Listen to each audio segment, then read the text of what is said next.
রাখ তোদের family card, কারো কার্ডের ধার এই জাতি ধারবে না ইনশাআল্লাহ।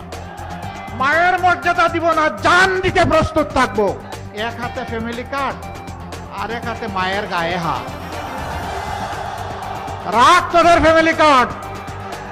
আমার মায়ের মর্যাদার চাইতে ওই ফ্যামিলি কার্ড নস্যি, এর 2 পয়সার কোনো গুরুত্ব নাই। আগে আমার মায়ের মর্যাদা, তারপরে তোদের ফ্যামিলি কার্ড। আমরা জাতিকে আলহামদুলিল্লাহ গর্বিত জাতি হিসাবে গড়ে তুলতে চাই। কারো কার্ডের ধার এই জাতি ধারবে না ইনশাআল্লাহ।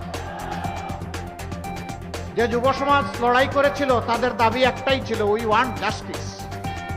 আমরা সমাজের সব ক্ষেত্রে আমাদের ন্যায্যটা চাই, জাতির সমস্ত নাগরিকদের ন্যায্যটা চাই। এই ন্যায্য দিতে যারা অস্বীকার করেছিল তাদেরকে খালি হাতে মোকাবেলা করে দুনিয়া থেকে, দেশ থেকে বিদায় করে দিয়েছে। সেই মায়ের সন্তানদেরকে ভয় দেখাইও না।